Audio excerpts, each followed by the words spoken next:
welcome back to my channel. Today's video is going to be Christmas recipes for lazy moms. I'm going to have 4 different recipes for you. 3 of them are like appetizers, and then the other one is a dessert.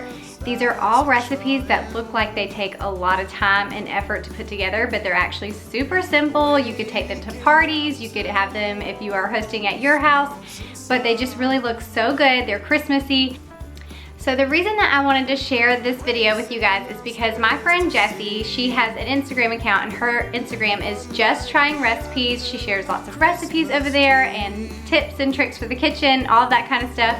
I've actually talked about her several times on my channel. But her and I were going to a Christmas party together, and it was on a Friday night, so we each had to bring some appetizers, and we decided we would each come up with 2, and then we would share them with y'all in case you needed some ideas for an appetizer to take for Christmas parties or for hosting at your own house.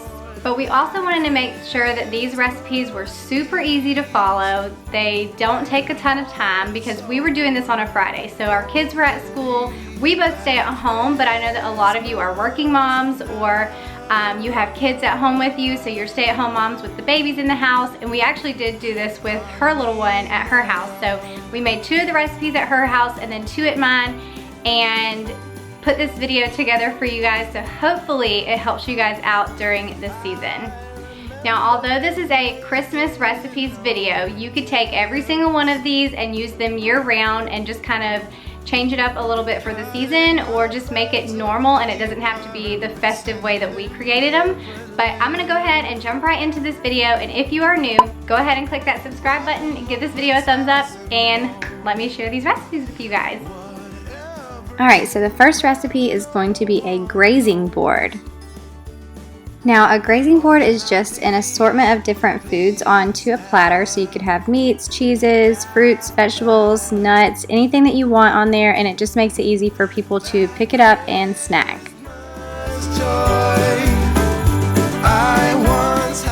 So grazing boards are actually one of Jessie's favorite things to share over on her Instagram account, so I asked her to give us a few of her favorite tips on creating these boards. So what she said was that she likes to have a mix of sweet and savory on the board. For the cheeses, she tries to have at least 1 hard and 1 soft cheese, and then the charcuterie, which is just the meat, so she'll pick different meats that go with that. Then the next thing that she'll add is some sort of pickled item, so she likes to use olives, and sometimes she even gets creative and uses green beans and okra. Another item that you could add is fruits and vegetables that are in season, and then you can also cut them in different ways, or even leave them whole, or even have some for a garnish. Some of the other garnishes that she likes to use are fresh herbs, nuts, and chocolates, and then she also likes to include some sort of crackers or bread with 2 to 3 different kinds for the meat and cheeses. Jessie also said that when she's creating these boards, she tries to be mindful of creating the perfect bite, so she tries to make sure that everything is sliced and ready to go, except for the soft cheeses, because those can easily be cut. Now, for all of the recipes that I'm sharing today, I'm actually going to have a picture of the recipe on the screen at the end of the video, so that way if you want to screenshot that recipe, you will have it and you can just save it on your phone. So if you're curious to know what all the different cheeses, meats, crackers, all the different things that we used on this particular tray, make sure to stay till the end, and I will have that for you. And then I also list it in the description box too, in case you want to look there.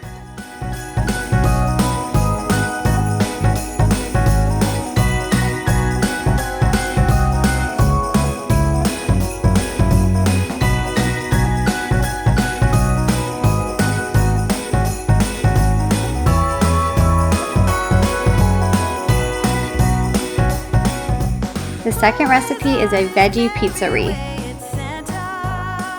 So to start this recipe, you're going to need 2 packs of crescent rolls, and I've got 8 in a pack. And what I'm going to do is just take them straight out of the pack, and instead of pulling them apart at the seams, I'm going to fold them straight over to double the crust. And then I'm just going to start laying them down and forming a wreath shape. So I'll just go around in the circle of the pan, and then I'll start pinching the seams together at the end.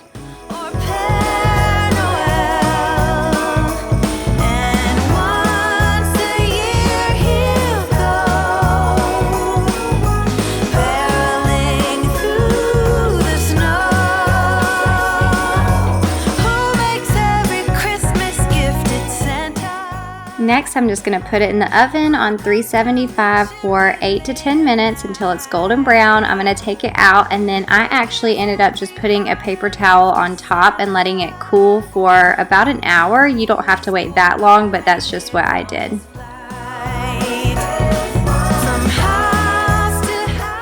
Next, you're going to chop up any vegetables that you want to put on top. You can get creative with this. I just used broccoli, cucumber, a red pepper, some tomatoes, and then I used my chopper that I talked about in my Amazon video from a while back where I talked about all my favorite kitchen gadgets, and I just used that to actually chop up all the vegetables, and it turned out so easy.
Now in a separate bowl, I'm going to mix together 8 ounces of whipped cream cheese and then 3 tablespoons of sour cream in a ranch packet. I just used the Hidden Valley Ranch, but you could use whatever ranch packet you like. I said, Rudolph, my friend, once more will you lend your red nose? Now once your bread has completely cooled, then you'll put your cream cheese mixture, spread it all over your bread, and then you can add all your veggies on top. You're the only one who can save the day. Say yea or nay. Now will you pull my sleigh? Oh, Rudolph.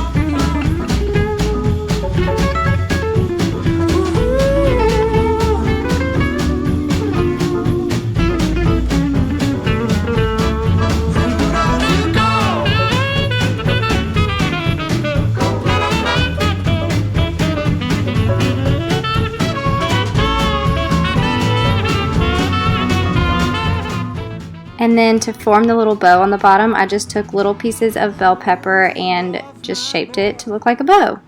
Now don't you act so coy. Let us go and fill all the little children's hearts with joy. Rudolph, my dear, you know The third recipe is Christmas tree pull-apart bread. so will you please light the way and lead old Santa sleigh? In a bowl, you're going to mix together 4 ounces of cream cheese softened, and I just put it in the microwave for about 20 seconds, and then add in 8 ounces of shredded mozzarella cheese and then 2 tablespoons of pesto. Hey, let's do it one more time, one more time. Yeah! Now for the bread, I'm just using the Pillsbury pizza crust, and I'm going to roll it out and then cut it into 36 squares. I may have done more, I'm not really sure, but that's what it said to do on the recipe, but I think I might have cut more than that. And then you're just going to start filling your little squares with the pesto, cream cheese, mozzarella mixture, and then roll it together into a ball and make sure to put it seam side down on your pan. Rudolph, pretty please, don't be such a tease. Let's have some fun and go make this a Merry Christmas for everyone. Merry Christmas for everyone. Merry Christmas for everyone.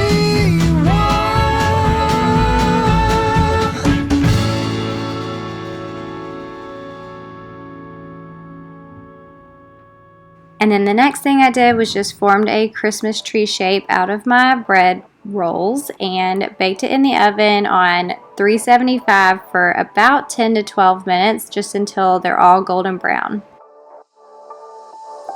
Now after my bread was done cooking in the oven, I just took some melted butter and minced garlic and just drizzled it all over the top. And then I added some cut up tomatoes. Cherry tomatoes is what I used. You could use whatever you want. And then also some little mini pepperonis, but you could add mozzarella on top. You could add other things if you wanted to, bell peppers, any kind of little vegetables if you wanted to. And then I also added some parsley. And I can promise Santa's coming to visit. And then the last thing that I did to make it even more festive was just put some little rosemary sprigs on the outside, and of course you have your marinara for dipping.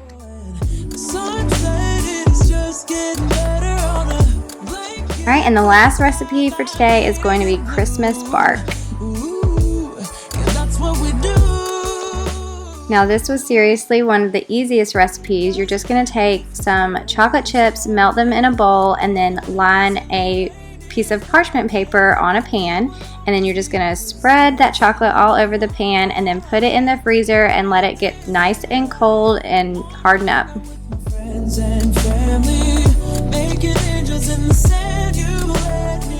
The next thing we did was just broke up some peppermint pieces by beating it with a spoon. And then after the milk chocolate had hardened, we pulled it out of the freezer, and then we took some white chocolate chips, melted that, and then poured it on top as well.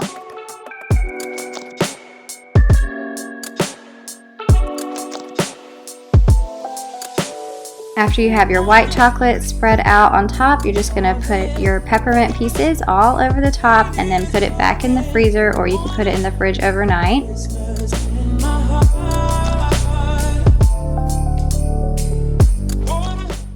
Now once it is all hardened, you can go ahead and start breaking it into pieces, and then it is done, and it's so delicious. Now this recipe would be a fun gift idea. You could just put it in little Dollar Tree containers and take it for teachers' gifts or coworkers, things like that.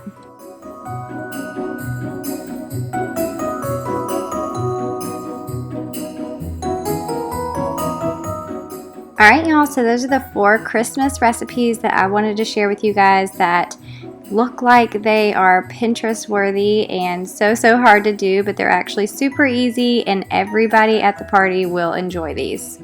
Now y'all let me know in the comments if there is any recipe that you saw from today's video that you are going to try, and let me know how it is after you make it. Don't forget to subscribe if you're new and give this video a big thumbs up if you enjoyed it, and I will see you guys in the next video. Bye!